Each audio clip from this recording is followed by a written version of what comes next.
بص يا بطل، الجزء اللي فات اتكلمنا عن التحليل المالي والفني. بس السؤال اللي بيحير الكل، اجيب الارقام دي منين وانا قدامي شارتس ورسومات بس؟ في الجزء ده هنتعلم ازاي نخلي منصة تريدنج فيو هي اللي تطلع بص يا لنا عمنا، الموضوع المستوى بسيط المالي جدا. للشركة انت بضغطة عايز دخل زرار واحدة اضافي، عشان عايز نتأكد فلوس، اننا عايز بنستثمر تظبط في شركة امورك. قوية انا مش مش مجرد سراب. هوعدك بان انت هتجيب يلا بينا الملايين، بس هندخل على هقولك تريدنج انك فيو. هتجيب الحد لما المعقول. تفتح هتلاقي لو نفسك طول مؤشر عمرك البحث، ان انت تدخل هتكتب مجال شركة البورصة، مثلا، انا انا هكتب ابل. هعلمهولك من الصفر هيظهر لك المنظر للاحتراف اللي قدامك على وفي الشاشة وقت قليل دلوقتي. جدا، هندوس وهخليك فاينانشال، باذن الله هتلاقي هنا باذن الله في محترف محرك في بحث المجال. كل هدوس اللي عليه. عليك ان انت هعمل هتضغط بحث تسمع عن 3 الفيديو حاجات، اللي في الديسكريبشن 3 فلاتر وتعمل متابعة دول للقناة. كل هيوضحوا لي يوم الدنيا هتلاقي فيديو جديد بينزل يعني بص بشرح هيقولك لك خلاص فيه حتة الخلاصة، جديدة في البورصة. هيقول لك على الشركة دي فكرة بطل ولا انا تعبانة. مصمم الفيديوهات دي اول حاجة مخصوص عشان النت الناس انكم اللي بتزهق. او صافي الفيديو الدخل. تقريبا لو لقيت مدته 5 المنحنى دقايق. طالع انت لفوق متخيل سنين انت ورا بعض هتتعلم يبقى البورصة الشركة دي في ما 5 كانت دقايق؟ فلوس انا عامل لك ومحقق ارباح الكورس حقيقية. كامل مدته المؤشر التاني 15 والمهم يوم جدا في معانا 5 هو دقايق. والله زي ما الديبت بقول لك تو كده، ايكويتي. وجرب.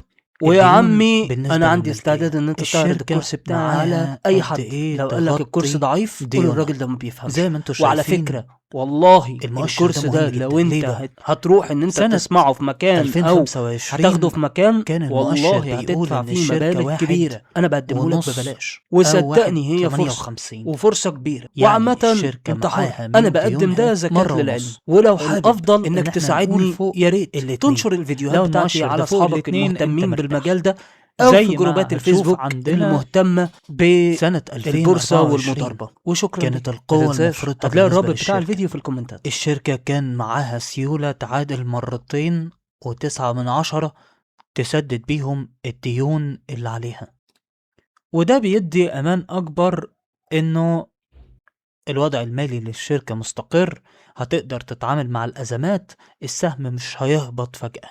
تعال دلوقتي معايا للسهم الثالث والأخير، البيزك ايرنينج بير شير. السهم ده بيقولك نصيبك من توزيعات الأرباح أو نصيب كل سهم من توزيعات الأرباح بيكون كام. طول ما النصيب في العالي اضمن ان السهم ده هيبقى عليه طلب. هنا في شركة أبل زي ما احنا شايفين هم بيوزعوا لكل سهم 7.93 ده لكل سهم، وده طبعا رقم عالي. وبيقولك انه التغيرات في الأرباح ممكن تبقى في حدود 44 سنت.